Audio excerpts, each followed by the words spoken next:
Okay, good afternoon once again, everyone. I hope you're all doing well.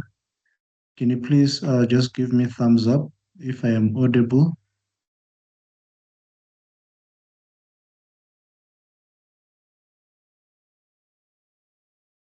You can also then have thumbs up if you can see my screen.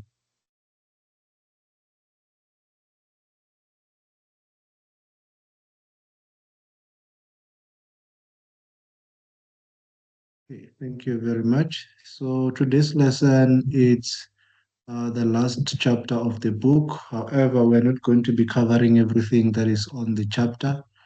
Some of the concepts are too advanced for you guys, so we'll only be focusing on the concepts that are important and can actually help you navigate within your specific area of expertise, which is in media. So I am going to only focus on two specific sections, which is the business plan and types of interest rates. So the business plan will mostly be covered in a special assessment. So on this coming to summative assessment, you're not going to cover anything or you're not going to be assessed on the business plan. However, the types of interest rate will be assessed in the summative assessment.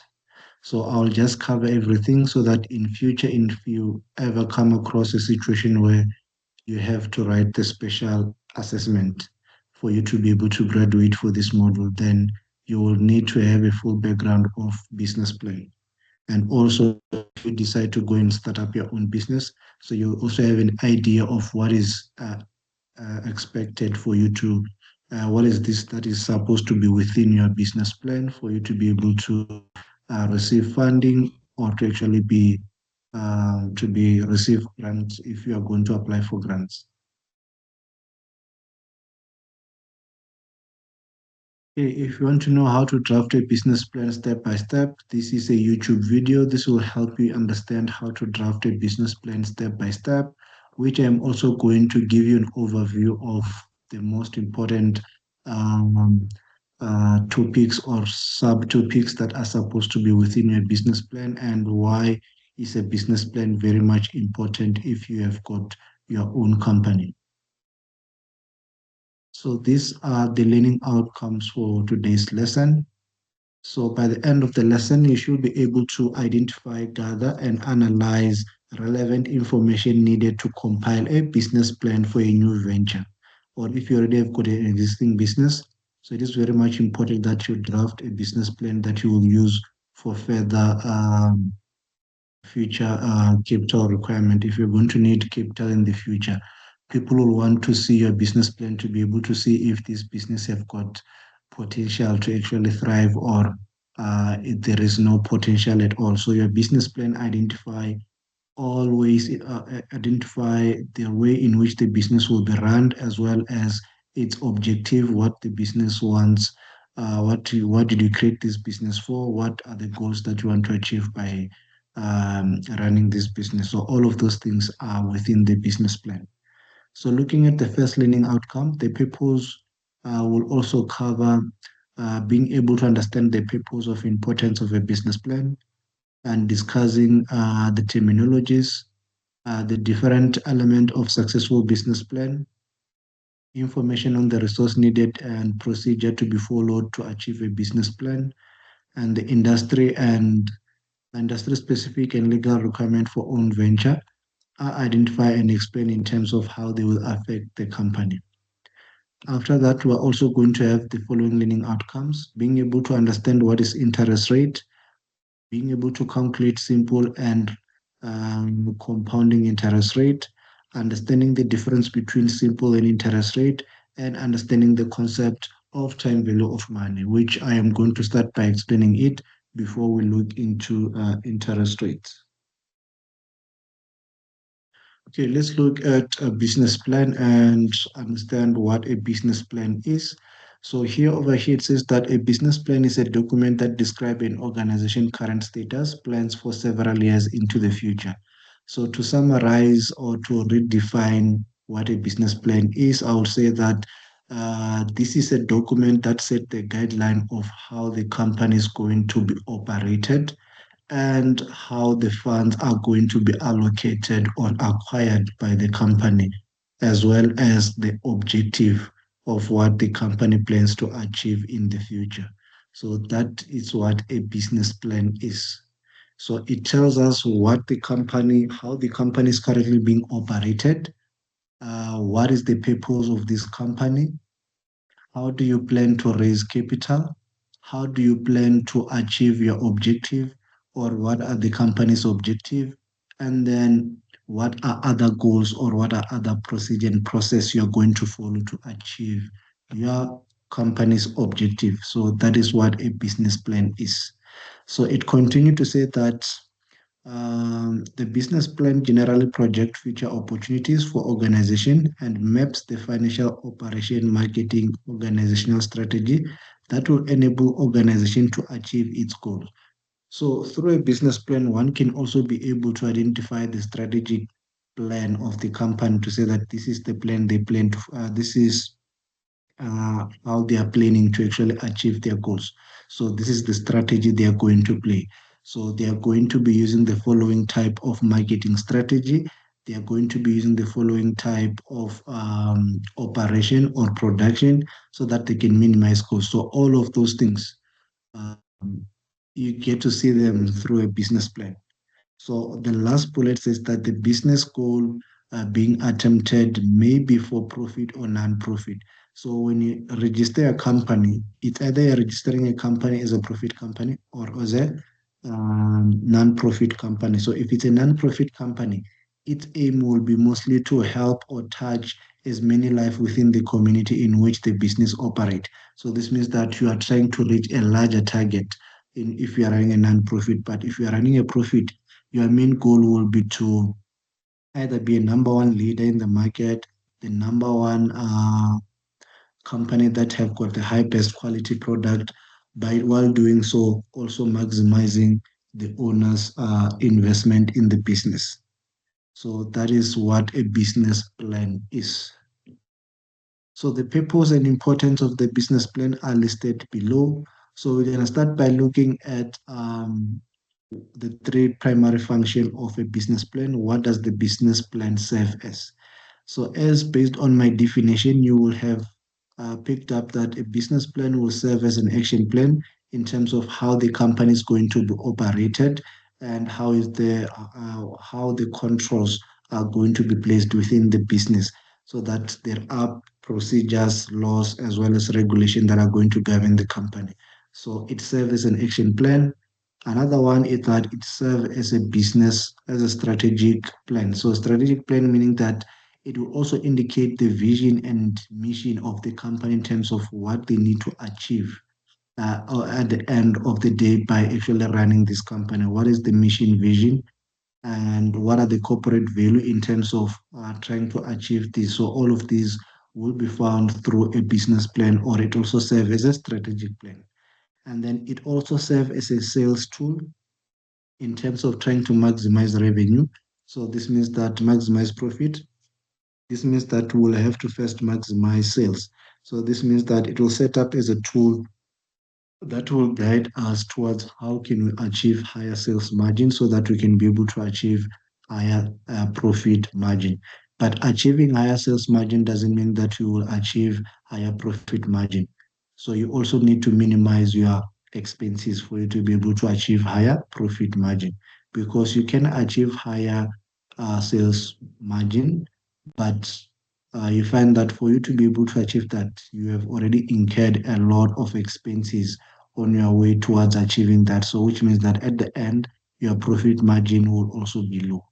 So, those are the three primary functions. Uh, Not only limited to three, but there are many, but these are the main ones that I've picked for you guys to be able to give you an overview of the importance of the business plan. What does the business plan serve as in a company? So we can use it as an action plan, strategic plan, or as a sales tool.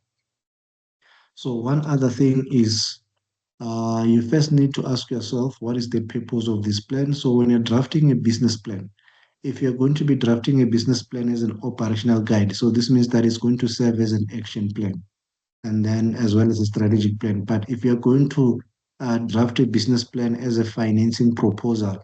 It needs to talk as is going to serve as a sales tool to say that this is what my business wants to achieve and this is how I'm going to achieve it. So I'm looking for this kind of capital. I want you to finance me so that I can be able to achieve this. And I am going to run this business in this way to try to minimize cost. So there it serves as a sales tool if you are drafting your proposal as your business plan as a financing proposal tool. So which means that its objective is going to serve as a sales tool. You are selling your business through your business plan. Whereas if you are looking in terms of drafting a business plan as part of your operating guide, then it's only serve as a strategic and action plan. Any questions so far? Any questions? No questions. Okay, let's move forward.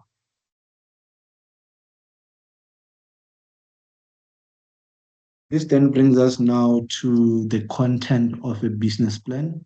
So when you draft a business plan, the first thing that is going to be very much important is the cover page of your business plan.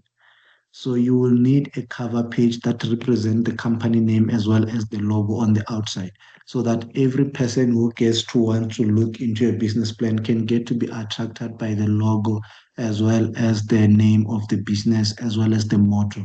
So this is something that is eye-catching. So it may need to make sure that you design it in a way that speaks and represents the company. The logo needs to represent the company before a person wants to do business or wants to understand what this company does.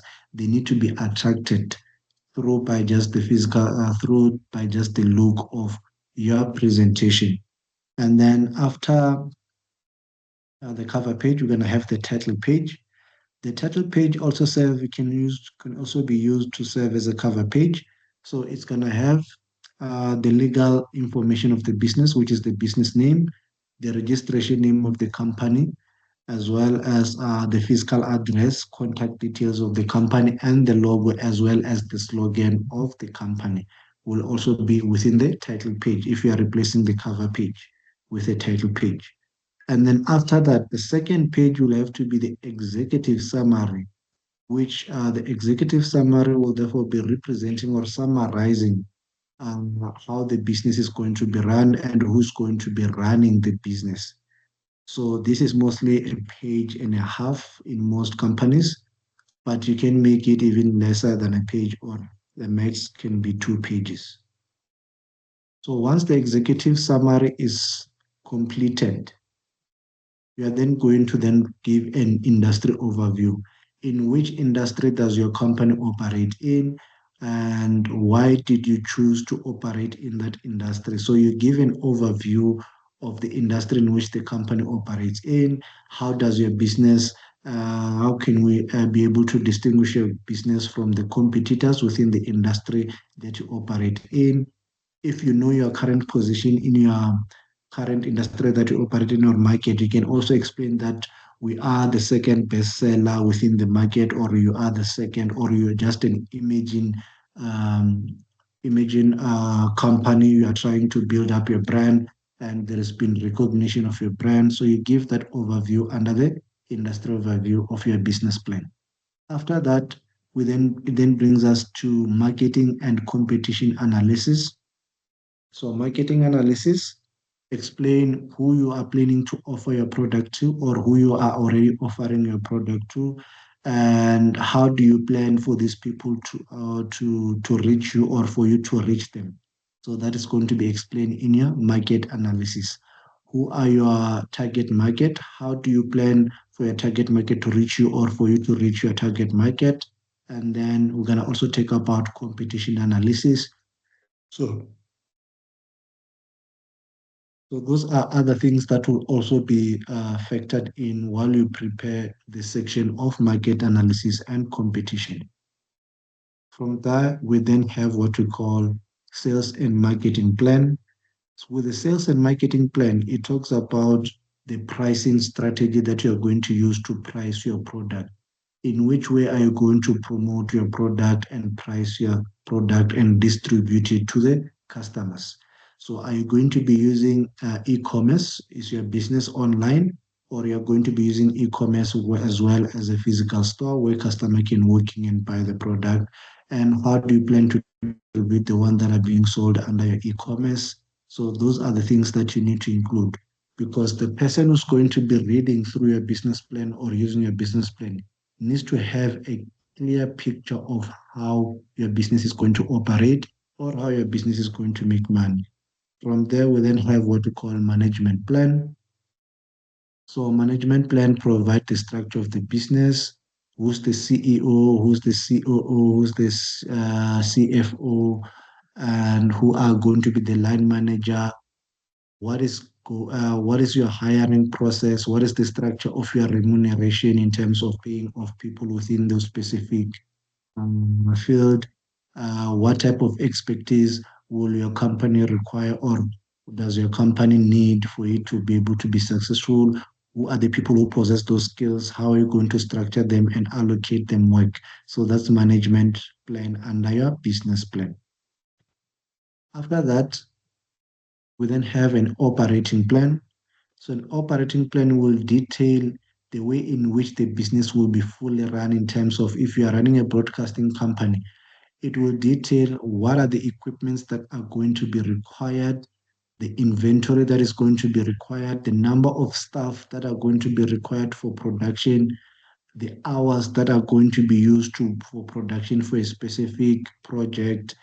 So you detail everything that is going to be helpful for your company or to make your company planning looks better and have what we call this a floor plan to say that this is the path that we're going to do. This is how we're going to operate as a business. So we're gonna have broadcast manager. We're gonna have a production manager. We're gonna have control manager. We're then gonna have inspection manager. We're then gonna have a makeup artist. So those are the people that you're gonna need. And then this is how we're going to plan. So this is how we're going to also pay these people. So all of that are going to be under operating plan. Then we then have the financial plan. So the financial plan requires you to estimate or to tell us what are the assets that the company will need to operate. How do you plan to acquire those uh, assets? If you're going to be needing vehicle, you're going to be needing equipment, are you going to use debt to finance those things, or are you going to put money by yourself, which is through equity? So, which means that you're going to indicate us to say these are the assets that the company need. This is how we plan to finance these assets. And then after you have got that kind of structure, that will be your statement of financial position. And then you can also need to structure or give an overview of how you plan to make revenue. How much of revenue do you plan to make? How much of expense do you expect to incur while trying to generate that revenue? So all that falls under the financial plan. So your financial plan will include your balance sheet statement, will include your income statement, will also include your cash flow statement, indicating how cash will flow in and out of the business. And then after that, you're gonna then have appendix and exhibit, which are other documents that might be required for your company to indicate. So this might be maybe a financial model that you have developed that indicates how you're going to generate those revenue that you mentioned. So you can develop a financial model and include it as an appendix so that whoever wants to review how you came up to those figures, they can go through your financial model. If you have got templates of your marketing brochures and all that, you can also include those within your appendix and exhibits. So this then explain everything that has to do with what we call a business plan. Do you have any questions regarding the business plan? Any question on the business plan?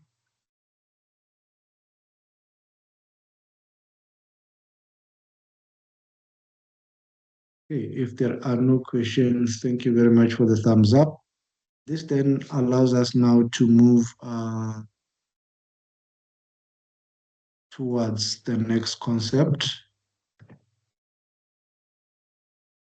So if you're going to be using a business plan to look for financing, so it says here what financial look for in a business plan. So if you're going to be using for a business plan to acquire finance, if you already have an existing business, whether how small or how big, we have got your National Youth Development Agency that funds small business which are being operated by youth who are between the age of 18 to the maximum age of 35. That's our youth age. So if you are running a business and you fall within that gap, you can apply for funding. When you apply for funding, you will have to submit your business plan.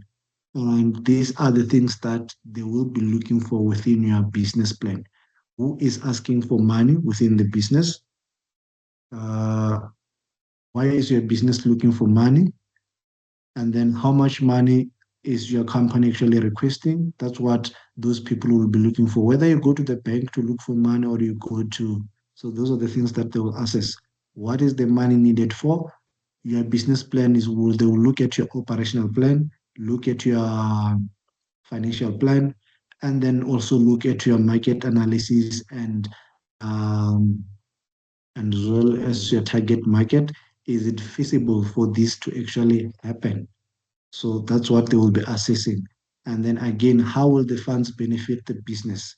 If we give you these funds, can they be able to generate enough return for you to be able to pay them back and still continue to operate as a business with whatever is remaining?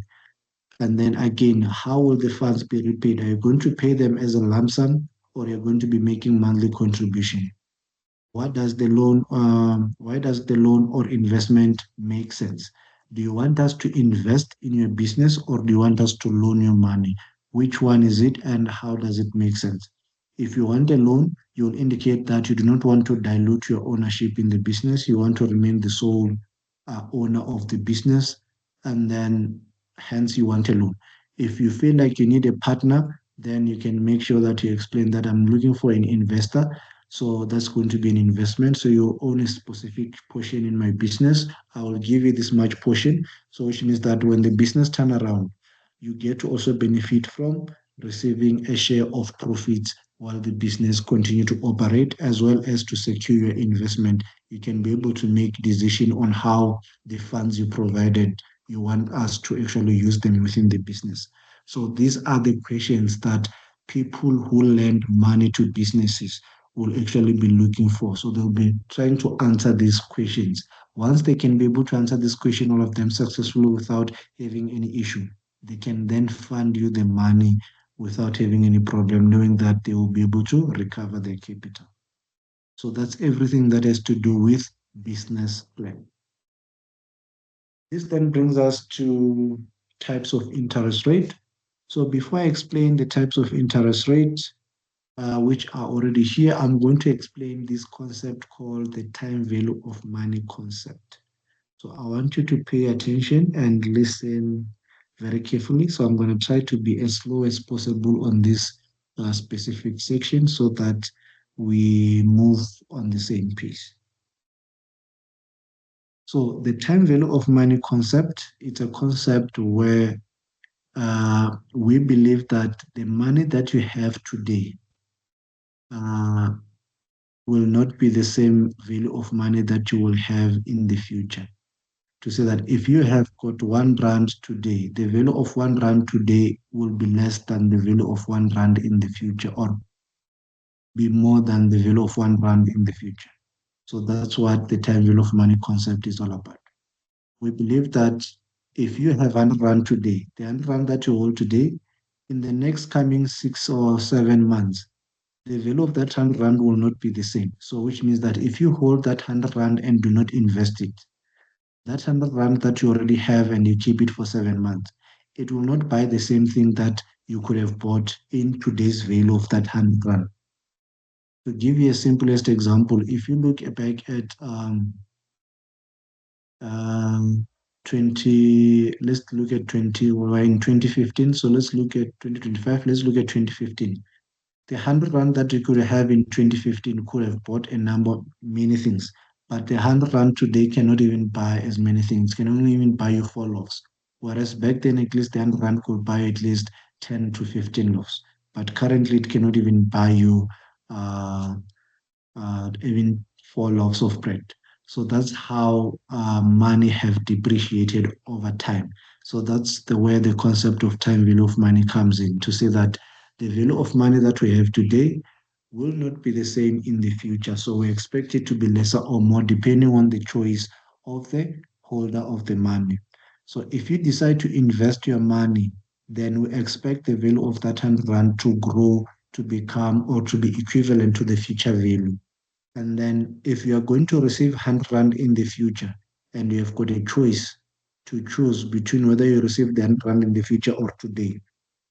So we can apply the time value of money concept to identify how much of value is that 100 rand in today's value.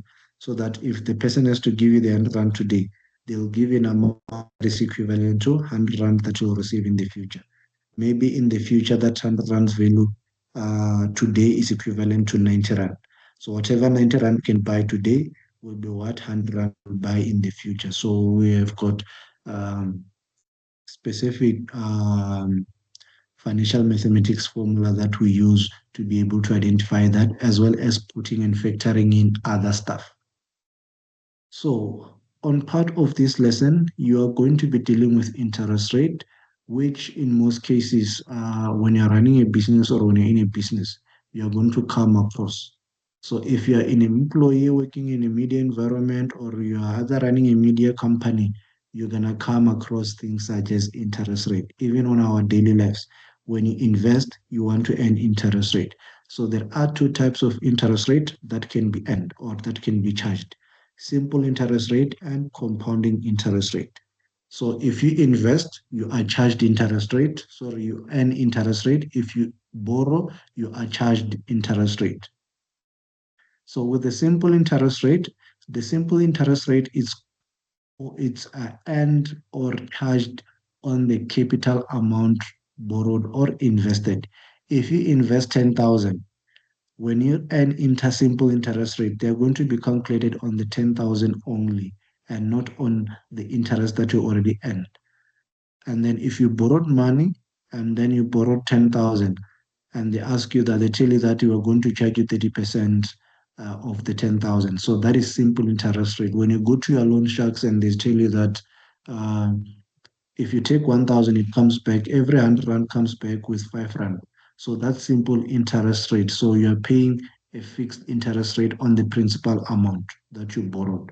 Whereas under compounding interest rate, this is the type of interest rate that will be charged on the capital amount that you invested or borrowed, plus any unpaid or received interest rate. So to give you an example, if you invest 10,000 and you are earning 1,000 per month as interest, on the second month, you are going to earn interest on 10,000 plus 1,000. So that's how compounding interest rate works. And then here's another example if you borrowed. If you borrow 10,000 and you're supposed to pay 1,000 as interest rate on the first month, you do not pay the 1,000 interest rate. So the following month, you're going to pay interest. Their interest rate are going to be calculated on 10,000 plus the interest rate that you do not pay on the first month. So that's how the interest rate is calculated. So if you're going to invest, it is always advisable that you choose the compounding interest rate, because the more the frequency of compounding you get, the more the higher the interest rate you're gonna get. So what does that? That means that if you get to receive interest rates that are compounded on a daily, it means that you'll be earning interest rate on a daily basis, and all the interest rate that you earn on the previous dates will also earn interest rate when we calculate the new interest rate. And then hence we say the frequency of, if the more the frequency of compounding, the more the interest rate you're going to earn on your investment. So the interest rate components include a number of things. We've got what we call the real rate of interest rate. This is what the bank actually earn as an interest rate. Currently, we've got a repo rate. So the repo rate is what the Reserve Bank used to lend to the normal banks. As you have noticed that there is an information that circulated that now the repo rate have reduced to 7.5. So this, what that means is to say that when banks goes and borrow money from the Reserve Bank, they are going to pay that repo rate. That's the rate that they pay. And then we then have the lending prime rate. So with the lending prime rate, this is the rate that the bank will have to charge as a base to its customers. So because the bank is borrowing under the repo rate and then lending it under the lending rate, the difference between the lending rates and the repo rate is what is called the real rate of interest rate to the bank. That's what the bank is actually earning. And then on top of that, we then have what we call inflation premium, which the inflation premium in most cases is already included in the repo rate. This is what um, allows the Reserve Bank to be able to identify whether we need to increase the repo rate or decrease. It's based on the inflation as well as the purchasing power within the how money is being circulated within the economy. And then from there, under the lending rates, we then have this factor called the risk premium. Currently, the lending rate is sitting at 11.25 or 11.5%. That is the current lending rate. So with that current lending rate, the bank will assess your riskiness of defaulting or not paying them. And then they're gonna top it up on your lending rate to say that we could have given you 11%. However, based on your profile, we need to factor in that there is a likelihood that you're not going to pay us. So we're taking a risk. So you will have to pay us for the risk that we are taking to give you this money. So then include what we call the risk premium. So which means that now if you're going to buy a car, instead of receiving a car under the interest rate of 11%, now they're giving you what? 14, 15% interest rate. So now you have to pay 15. So that difference from the lending to the rate that you're given, it's what we call the risk premium rate. So they included that risk premium within your interest rate. So based on your risk profile, if you are less risky, you get lesser interest rate. Other companies, even though the lending rate is sitting at 11.5, they will tell you that because you are our client and we do know you and you have been banking very well with us, we'll give you a minus 1% if you're going to buy a vehicle and we're going to finance you. So the thing is, the bank still benefit because the money they used to pay on your behalf, they borrowed it from the Reserve Bank at 7% and they lended it to you by 10% instead of 11%. So they are still earning 2.5% on that. So hence they can still give you a minus 11% when financing your vehicle.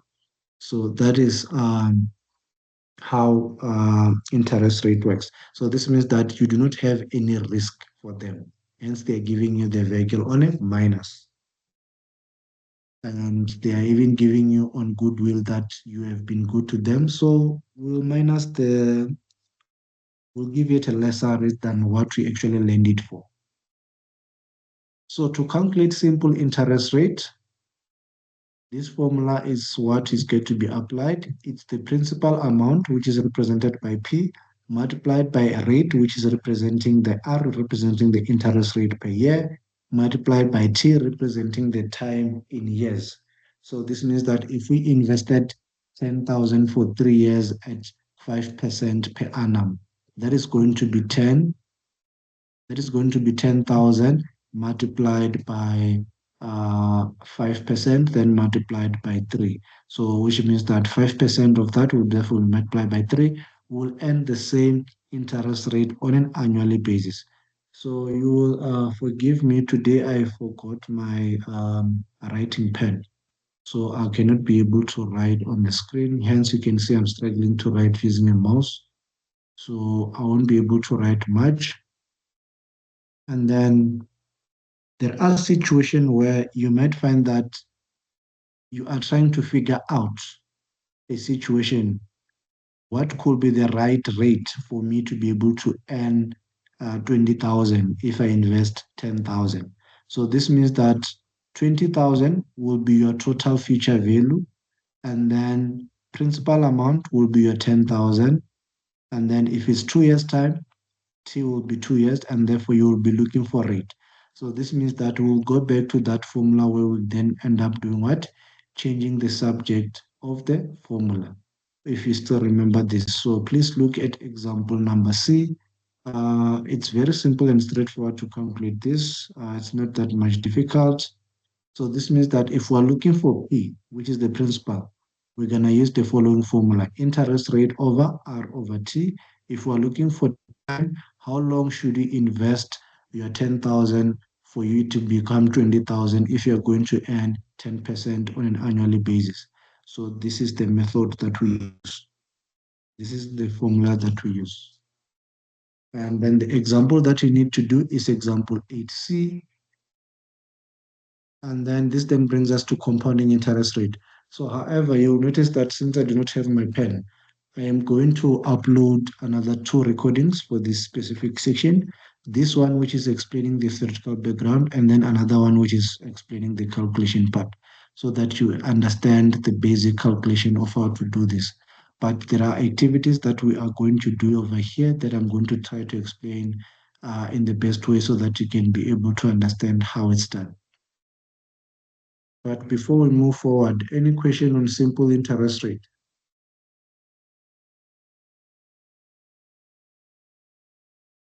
So someone is asking, just 3, not 3 out of 10. So out of 12, yes. So it's just going to be, if it's 3 years, so it's just going to be multiplied by 3 years. My apologies for saying that. So normally that gets to be done over here under the frequency of compounding. So any questions? No questions? Okay, let's look at compounding interest rate. So compounding interest rate uses the following formula. This is the simple formula where the frequency of compounding is annually, to say that you'll be earning interest once a year. So this means that your interest rate are calculated at the end of the year or either at the beginning of the year, depending on your investment. So if your interest rate are calculated once a year, this is the formula that you're going to use, which is going to say A, which is representing the total investment, equals to the principal amount invested, which is the amount that you invest, into 1 plus I, representing the interest rate you're earning and representing the number of years. So this means that if your investment is for 4 years, N is going to be 4. So this means that they're going to calculate interest rate for year 1, and then they add it back to the principal, calculate it again year 2, add it back to the principal, calculate it again for year 3, and then up until year 4. But instead of doing that, they came up with a formula which says that the principal amount multiplied by 1 plus I, which is the interest rate, to the power of n, which represent the number of years.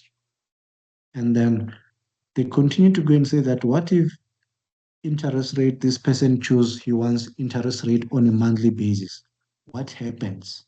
So then the M then came in, which represent the frequency of compounding, to say that if the interest rate are going to be calculated on a monthly basis, M will represent month. So this means that it will be I over M, which means that if it's month, it's going to be I over 12, and then N multiplied by 12. If its interest rate are being calculated on a daily basis, therefore M becomes 365, and then here by here it's N multiplied by 365. So I hope that makes sense to each and every one of you. Or do you have any question before we can attempt the activity? Any question before we can attempt the activity? Okay, no questions. So let's take a look at this activity. So this is something that you will see in your assessment. when it comes to calculating interest rate. So it's not going to be a very difficult situation. You just need to understand, since it's saying compounding, we're going to use the compounding formula. You will be having your textbook with you in the exam room. So which means the formula, you will find it in the textbook. So it won't be given on the question paper under formula sheet. So there won't be any formula sheet because you have your textbook. You just need to know which page do you get the formula. So let's see over here. It says that using in compounding interest rate calculation, the interest rate need not always to be compounded annually, but can be compounded quarterly, annually, monthly, weekly, bi-weekly, or daily. So which means that if it's daily, we have got 365 days. If it's a leap year, 366 and a half. And then if we are looking at weekly, we've got 52 weeks. If we're looking at monthly, we've got um, we've got 12 months. If we're looking at bi-weekly, we've got bi-weekly, you go and divide 52 by 1, which is going to give you 27. And then if we're looking at quarterly, we've got 4 quarters in the year. If you're looking at annually, we've got 6 months. That will be 6 months, 6. So that's the type of frequency of compounding you can come across. So let's look at this. So I'm gonna discard this because I want to be able to write the answers with you guys so that you can be able to see them. So I'm gonna hide this and I'm gonna zoom it in so that I can write some answers and then you can be able to follow. Okay, calculate the value of the following investment. 18,000 is invested for 2 years at a rate of 8% per annum. So interest rate that you always receive. So the interest rate that you always receive or quoted, it's always on an annually basis all the time. You will receive interest rate or quoted on an annually basis. All of these are 10% per annum. These on an yearly basis. However, the interest rate are calculated on a half yearly basis, quarterly basis, and then monthly basis. So for the first one where 18,000 is invested for 2 years at a rate of 8% per annum, half yearly compounded. So this means that the formula we're going to use is A is equals to G open brackets 1 plus I over M close brackets, all of this to the power of NM. So this is the formula that we're going to use, which is on the previous slide, which is this formula over here. So we're going to be applying this now because the frequency of compounding is not annually but on a half yearly basis.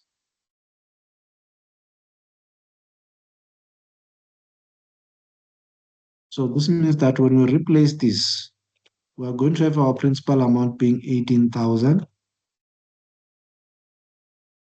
into 1 plus, and then you're going to open up, you're going to go and say your interest rate, which is 8%.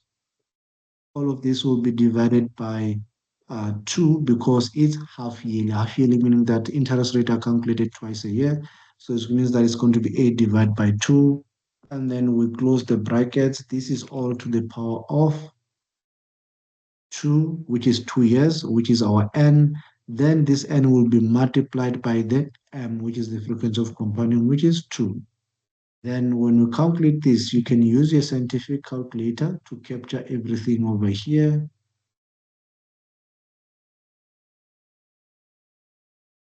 So let's look at my scientific calculator. So which means that over here, you're then going to have the following. 18,000 into 1 plus 8%,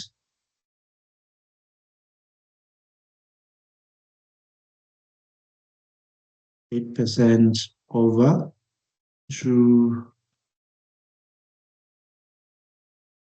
And then this is to the power of 2 times 2, which two, the first two represent the number of years, the second one represent the frequency of compounding. And then you can say equals to. So in total, the total amount of this investment at the end of 2 years will be 21,057 rand, 45 cents.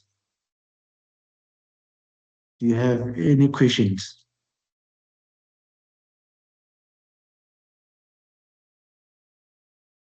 No questions? So let's try and do the second one without writing it down. So this one says 24,000 invested for 4 years at a rate of 10% per annum, quarterly compounded. So on your calculator or when you write down on your formula, you're going to write P as 24,000, open brackets, 1 plus. The interest rate quoted is 10%. This is over. So I forgot to put in the percentage. So this is over the frequency of compounding. So the frequency of compounding, which is represented by M, is going to be quarterly, which in our case, it's going to be 4. And then we can close our brackets and say that this is to the power of the number of years, it's 4, multiplied 4 multiplied by the frequency of compounding, which is 4. We're having 4 quarters in a year. So we're gonna go and say equals to. So at the end of 4 years, you'll be having 35,628. So this is how you calculate this. So in your answer book, I want to see this the way it is here on the calculator. 24,000 into 1 plus 10% divided by 4, close brackets to the power of 4 times 4. So those are the things that I want to see on your answer book. Do not just go and write the final figure, show your calculation so that if you make a mistake while typing or writing down this 35,000, I can be able to award you all the marks on the workings because it is going to be correct. You just made an error. Any question?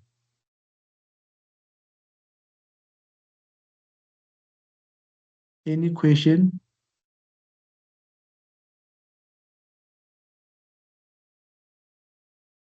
So there are no questions. Yes, Arava?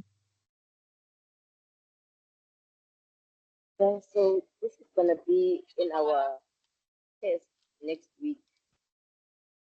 This is what's going to be in your test, the calculation Okay, for interest rates. okay, thank you, sir.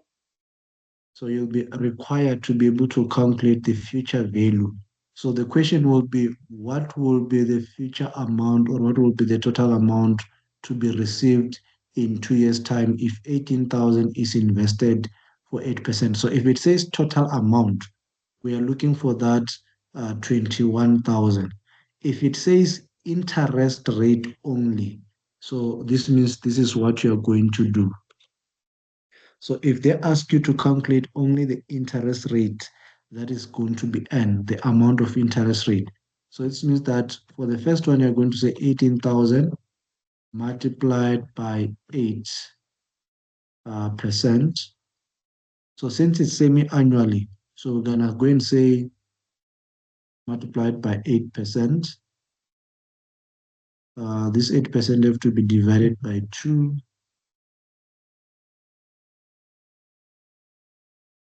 So we're gonna earn our first interest rate.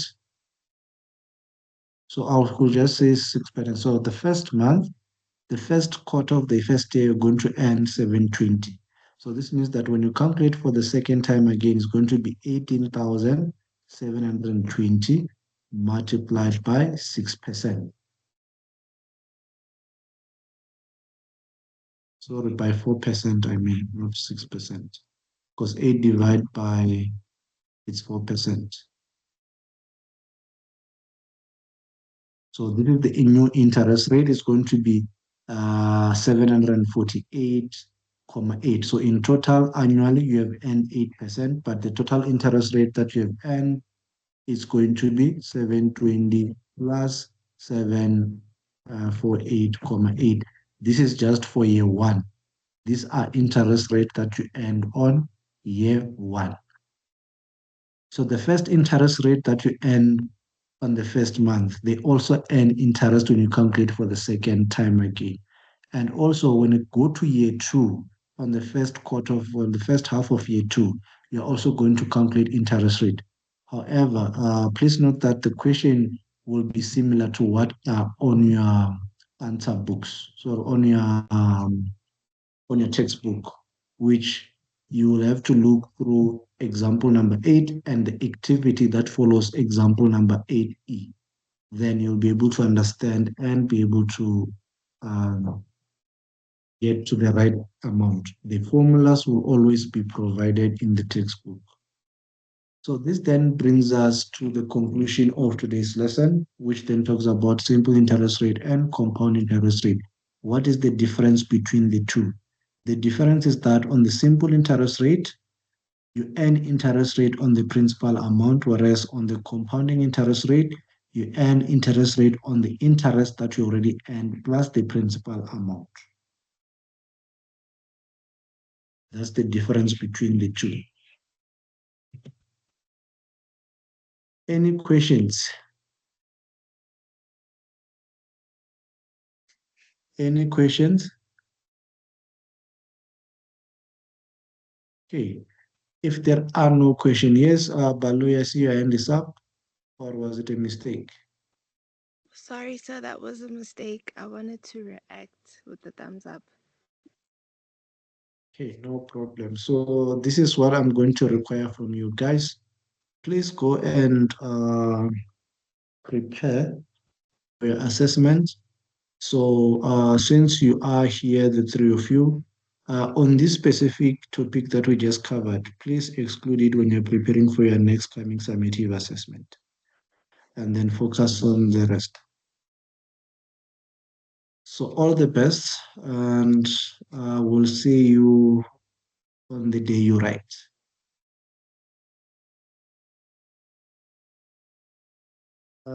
Someone is asking, how many do we have? Well, if you fail this one, you then have to write